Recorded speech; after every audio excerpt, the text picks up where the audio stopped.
Halo, bersama kami lagi di sini Tokopedia. Iya, senang bisa ngobrol lagi. Coba deh, kamu lihat sekelilingmu sebentar. Mungkin kamu lagi pegang ponsel pintar sekarang, atau pagi tadi kamu sempat masak sarapan pakai wajan stainless steel gitu. Atau kalau lagi di jalan raya tuh kerasa banget kan, mulai banyak mobil listrik yang lewat tanpa suara. Nah, iya benar. Dan tahukah kamu, kalau semua inovasi modern yang ngebentuk gaya hidup kita itu, ujung-ujungnya bermuara pada satu logam yang sangat krusial. Ya, kita lagi ngomongin nikel. Logam primadona kita nih sekarang. Betul banget. Dan obrolan kita kali ini tuh bakal menelusuri penelusuran mendalam berdasarkan tumpukan jurnal akademik IAGI, rilis resmi kementerian, data good stats, sampai laporan kawasan industri. Misinya simpel sih, kita mau membedah secara kronologis gimana ceritanya Indonesia bisa menjelma jadi raja nikel dunia. Dan ini bukan cuma soal deretan angka yang ngebosenin ya. Kalau kita lacak dari riset geologinya, cerita nikel Indonesia ini ibarat apa ya? Semacam roller coaster geopolitik, teknologi, dan lingkungan juga pastinya. Masuk akal. Mulai dari keajaiban geologis di bawah kaki kita, terus ada keputusan berani dari pemerintah, krisis harga, sampai langkah pertahanan di tahun 2025. Jadi mari kita putar waktu dulu nih ke awal mula, masa sebelum 2020. Boleh. Semua keributan global ini kan sebenarnya bermula dari cuaca tropis kita dan batuan purba di wilayah timur Indonesia. Menarik nih. Sebelum kita ngomongin pabrik raksasa atau mobil listrik, fondasinya kan tanah yang kita injak ya. Kenapa sih harus Indonesia? Aku sempat baca dari catatan Badan Geologi, kita tuh punya sekitar 55 juta ton cadangan nikel. Angka yang luar biasa masif. Banget. Itu kan merepresentasikan sekitar 42% dari total cadangan global kan. Hampir setengah nikel dunia ada di tanah kita, terkonsentrasi di Sulawesi, Maluku, dan Papua. Gimana ceritanya alam bisa menimbun harta karun segede itu di sini? Ya, semuanya itu berawal dari proses yang disebut pelapukan batuan ultramafik. Oke, istilah teknis nih, pelapukan ultramafik. Maksudnya gimana tuh? Gampangnya gini deh, bayangin batuan vulkanik purba yang emang udah kaya akan zat besi sama magnesium. Nah, di Indonesia, batuan ini dipanggang sama panas matahari tropis, terus diguyur hujan lebat tanpa henti selama jutaan tahun. Jadi dicuci terus-terusan gitu ya sama alam? Benar, hujan ini pelan-pelan mencuci mineral ringan kayak silika dan magnesium ke bagian tanah yang lebih dalam, terus ninggalin logam berat, termasuk si nikel ini, menumpuk di dekat permukaan tanah. Oh, wow, jadi lebih gampang digali dong? Persis. Endapan tanah merah kecoklatan yang kaya nikel inilah yang kita sebut sebagai nikel laterite. Dan proses jutaan tahun ini tuh sangat bergantung pada iklim tropis kita. Makanya endapan sebagus ini nggak bakal kamu temuin di negara yang beriklim dingin. Berarti, alam tuh pada dasarnya udah ibaratnya memasak dan mengendapkan nikel ini buat kita ya. Dan dengan ladang emas segede itu, masuk akal sih kalau muncul kawasan industri raksasa. Dari jurnal yang kita telusuri, pembangunan kayak IMIP di Morowali sama IWIP di Wedabai itu bukan sekedar bikin pabrik biasa kan? Oh, sama sekali bukan. Skalanya tuh sulit dibayangin kalau kamu belum lihat langsung. Sebesar apa emangnya? IMIP itu mulai dicanangkan sekitar tahun 2013 dan 2014. Mereka secara harfiah mengubah lanskap pesisir. Ini hamparan lahan ribuan hektar, sebuah ekosistem industri tertutup. Berarti bukan cuma alat peleburan aja ya di dalamnya? Bukan, mereka tuh sampai bangun pelabuhan laut dalam sendiri, bandara sendiri, dan yang paling krusial, mereka bikin deretan PLTU batubara masif buat nyuplai energi ke mesin-mesin raksasa itu. Gila sih, kayak bikin kota fiksi ilmiah di tengah hutan gitu ya? Iya, tapi deretan kota industri beton ini nggak bakal bisa mendominasi rantai pasok dunia secepat sekarang tanpa satu gebrakan berani di tahun 2020. Momen pelarangan ekspor itu ya? Betul. Saat itu pemerintah ngambil keputusan yang super berisiko melarang total ekspor biji nikel mentah.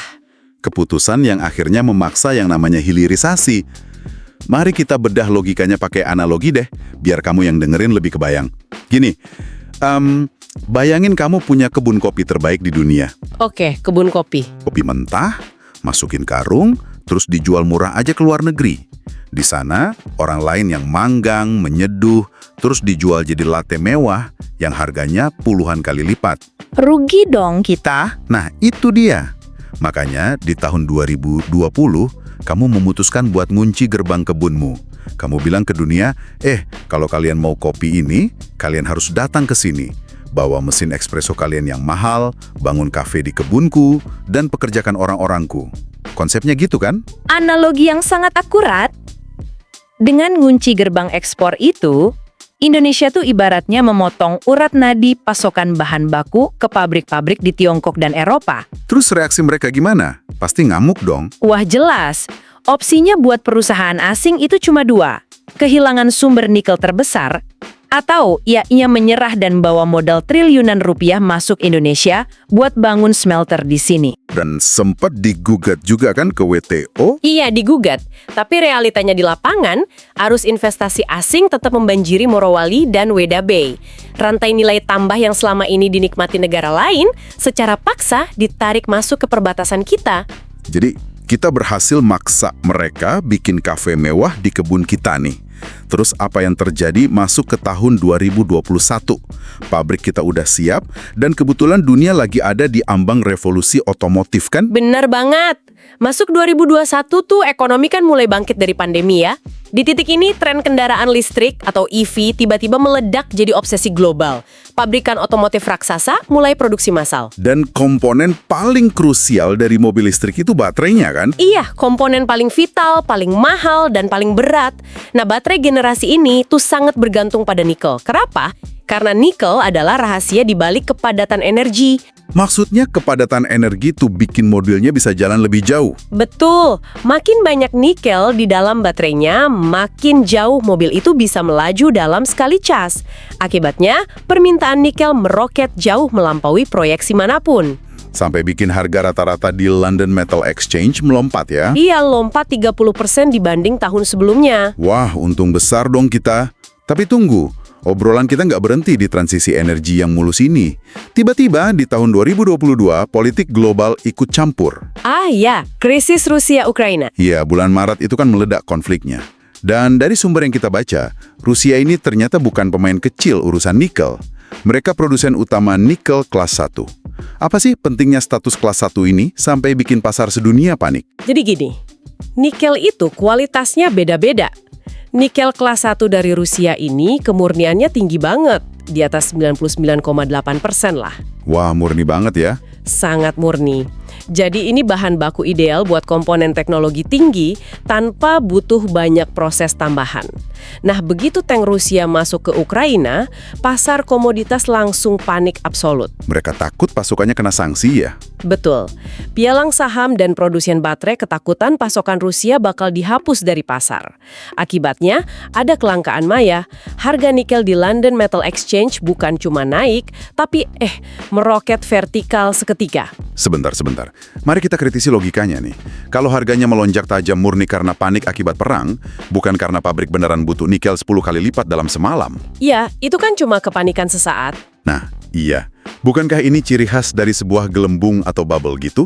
Harga ilusi yang siap meletus kapan aja saat pasar mulai tenang. Pemikiran yang kritis banget, dan emang realitas pasar membuktikan keraguanmu itu benar. Lonjakan artifisial itu sangat rapuh. Dan ironisnya, jarum yang mecahin gelembung harga itu adalah Indonesia sendiri. Hah, gimana ceritanya kita yang mecahin? Menjelang akhir 2022 sampai sepanjang 2023, mesin raksasa industri kita mulai menyala berbarengan. Oh, gara-gara 147 smelter yang tadi kita paksa bangun itu. Mereka mulai produksi massal. Tepat, ratusan fasilitas itu mulai melempar produknya ke pasar global. Kalau Rusia kan bikin nikel kelas 1 dari batuan dalam, nah Indonesia memproses nikel laterit dari permukaan ini jadi nikel kelas 2. Produknya kayak nickel pig iron sama MHP itu ya? Iya, nickel pig iron buat baja nirkarat, dan yang paling penting buat baterai itu si MHP atau mixed hydroxide precipitate. Di dokumen yang kita baca, sering banget muncul singkatan MHP. Kayaknya ini semacam jembatan kimiawi gitu ya? Bisa dijelasin nggak proses ubah tanah merah jadi bahan baterai itu gimana? Istilah jembatan kimiawi itu pas banget. Jadi ubah laterit kualitas rendah jadi bahan baterai itu susah banget dan butuh teknologi yang namanya HPAL. HPAL? high pressure acid leaching kan? Iya benar, coba bayangin alat ini kayak panci presto ukuran raksasa gitu ya. Tanah laterit dicampur asam sulfat terus dimasak di bawah tekanan dan suhu yang super ekstrim. Dimasak pakai asam. Wow. Iya, hasil masakan ini tuh berupa bubuk hijau bernilai tinggi yang namanya MHP tadi. Nah, MHP inilah si jembatan perantaranya. Dia udah cukup murni buat diekspor, terus tinggal disuling dikit lagi di luar negeri jadi sulfat nikel khusus buat EV. Dan pas kita lagi asik-asiknya kebanjiran pasokan MHP ini, tiba-tiba ada kejutan dari Tiongkok ya? Nah, ini pasar itu emang kejam. Iya, aku lihat manuver pabrikan Tiongkok. Di saat kita lagi panen raya nikel, mereka malah ganti resep baterai mereka ke jenis LFP. LFP ini lithium iron phosphate. Berarti sama sekali nggak ada nikelnya dong? Sama sekali, nol nikel. Hah? Seriusan? Serius. LFP pakai besi dan fosfat yang jauh lebih murah dan pasokannya melimpah di mana-mana.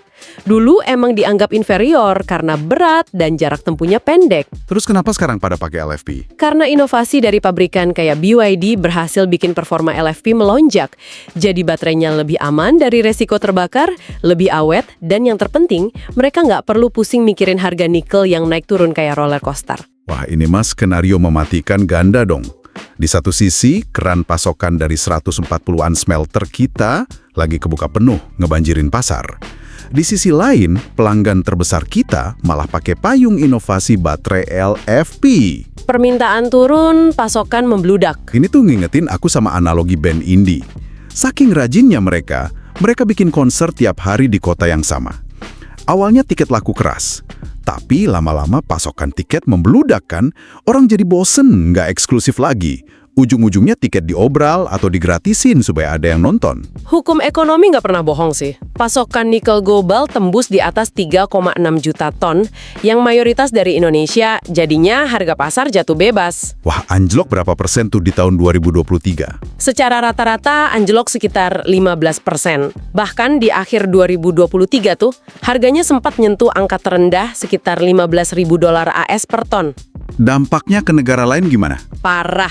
Produsen kayak Australia yang biaya produksinya mahal sampai terpaksa nutup tambang mereka karena nggak sanggup saingan harga sama volume produksi kita. Gila. Nah, ini ngebawa obrolan kita ke situasi di tahun 2024. Kita nyampe di sebuah puncak kejayaan yang kalau dibedah dari data kementerian, ternyata dibayar dengan harga yang mahal banget loh. Bener, rekor yang punya sisi gelap. Secara statistik, Indonesia itu mecahin rekor produksi 2,2 juta ton nikel setahun. Hampir 60% pasokan global loh. IMIP menyerap 85.000 pekerja, IWIP 47.000. Kelihatannya menang telak secara ekonomi. Tapi, jurnal IAGI menyoroti realitas pahitnya. Keselamatan dan kelestarian sering jadi korban ambisi kuantitas. Obrolan soal SDGs atau tujuan pembangunan berkelanjutan kayak energi bersih, konsumsi bertanggung jawab, itu berbenturan keras di lapangan. Aku baca laporan soal tragedi akhir 2023 itu. Kebakaran smelter di IMIP kan? Iya, insiden mematikan di bulan Desember yang merenggut nyawa 21 pekerja. Insiden kayak gini tuh memunculkan kekhawatiran serius. Standar keselamatan kerjanya tuh kelihatan belum bisa mengimbangi laju operasi pabrik yang digenjot terus tanpa henti. Ini bukan lagi cuma soal grafik naik turun ya, dan ancamannya nggak cuma insiden di pabrik. Buat kedepannya ada peringatan keras soal umur cadangan kita. Ada istilah teknis kehabisan saprolit. Nah, saprolit ini apa bedanya sama laterit yang awal kita bahas? Nggak beda, justru itu bagian dari laterit. Endapan laterit kan ada dua lapisan. Lapisan atas yang kadar nikelnya lebih rendah itu limonit, yang diproses pakai HPAL buat baterai. Oke. Terus saprolitnya? Lapisan di bawahnya itu saprolit, yang kadarnya sangat tinggi. Ini bahan baku utama buat nickel pig iron untuk baja nirkarat. Masalahnya, smelter baja nirkarat kita kan udah terlalu banyak dan jalan full speed. Berarti disedot terus-terusan dong? Sangat rakus. Proyeksinya, kalau laju pengerukan sebrutal ini nggak direm, cadangan saprolit kualitas tinggi kita bisa habis total dalam waktu 10 tahun aja, di sekitar 2035. Cuma 10 tahun? Wow. Ini kontradiksi yang luar biasa tajam ya. Keren sih kita dipuji jadi pahlawan energi hijau dunia buat nyelamatin bumi dari polusi EV, tapi pialanya penuh noda. Wajar nggak sih kita jadi juara dunia, tapi menumbalkan pekerja dan merusak lingkungan lokal kita sendiri? Itu pertanyaan etis yang berat. Belum lagi bahan baku terbaik kita terancam habis bentar lagi. Nah, menyadari semua pendarahan ini, apa sih langkah nyata dari otoritas terkait masuk ke tahun 2025 ini? Memasuki 2025, kesadaran institusional mulai berubah. Fokusnya bukan sekedar bangun pabrik lagi, tapi merebut kendali. Langkah paling mencolok itu dari Bapepti. Oh, Badan Pengawas Perdagangan Berjangka Komoditi ya? Mereka bikin apa? Mereka ngebentuk harga acuan nikel melalui bursa berjangka domestik. Urgensinya tinggi banget loh. Selama ini, biarpun kita produsen dominan, harga jual nikel domestik kita tuh bisa 40% lebih rendah dari harga internasional. Hah? 40%? Kerugiannya berapa tuh? Estimasi kasarnya ada opportunity loss sekitar 6,36 miliar dolar AS di tahun 2024. 6 miliar dolar AS? Wah, itu nggak bisa dibiarin sih. Langkah Bapepti ini masuk akal banget. Ibaratnya selama ini kita yang capek bajak sawah, nanam padi, sampai masak nasi gorengnya di dapur kita. Iya betul. Tapi tetangga sebelah yang seenaknya megang buku menu dan nentuin harga murah. Lewat bursa berjangka ini, kita tuh kayak lagi ngerebut paksa buku menu itu dari mereka kan. Kita yang produksi, kita yang patok harganya. Analogi warung nasi goreng yang sangat pas. Kita tuh lagi bertransisi dari sekedar penerima harga menjadi penentu harga. Tapi menstabilkan harga kan cuma nyelesain urusan ekonomi. Gimana dengan krisis umur cadangan tadi? Oh iya, yang katanya habis di 2035. Nah, untuk itu pemerintah mulai agresif mendorong eksplorasi greenfield di tahun 2025. Greenfield, itu maksudnya wilayah yang benar-benar belum terjamah tambang ya? Persis, fokusnya geser jauh ke timur, utamanya Papua. Data nunjukin sekitar 98% area berpotensi nikel di Papua itu masih perawan, belum ada izin usahanya. Jadi nyari ladang baru buat perpanjang napas industri ya? Betul, tapi ada badai regulasi internasional di depan mata yang bakal maksa industri kita berubah total. Namanya aturan ESG, lingkungan, sosial, dan tata kelola. Ah, ESG.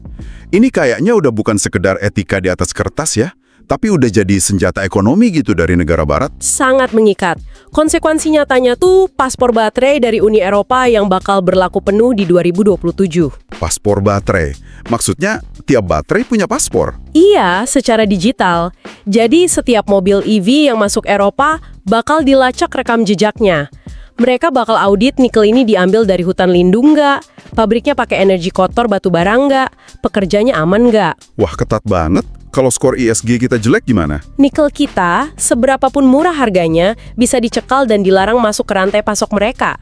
Paspor ini benar-benar maksa kedewasaan industri tanpa kompromi. Itu artinya argumen lama kayak, namanya juga transisi energi jadi wajar, alam rusak dikit, itu udah nggak bakal laku lagi ya di pasar global. Sama sekali nggak laku. Oke, kalau kita tarik benang merah dari seluruh obrolan panjang kita hari ini, menurutmu apa kesimpulan utamanya dari metamorfosis industri nikel kita? Secara kronologis, Indonesia udah sukses keluar dari fase jual tanah mentah, memicu revolusi smelter, dan merebut tahta global. Kita juga udah belajar keras dari krisis kelebihan pasokan yang ngancurin harga. Fase euforianya udah lewat ya? Sudah. Nah, sekarang di era pasca 2025, ujiannya beda.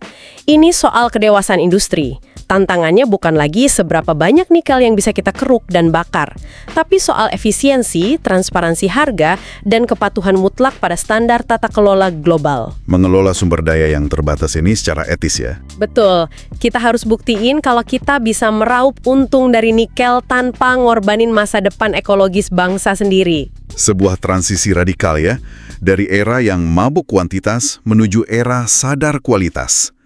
Nah, sebagai pemikiran penutup buat kamu yang dengerin penelusuran kita kali ini, jika nikel emang kunci ajaib buat nyelamatin dunia dari perubahan iklim, akankah Indonesia nemuin cara buat nyelamatin buminya sendiri dari industri nikel itu? Sesuatu untuk kamu renungkan saat melihat ponsel pintar atau mobil listrik di jalanan besok. Terima kasih sudah mendengarkan. Jangan lupa untuk klik like dan subscribe, serta tulis pendapatmu di kolom komentar.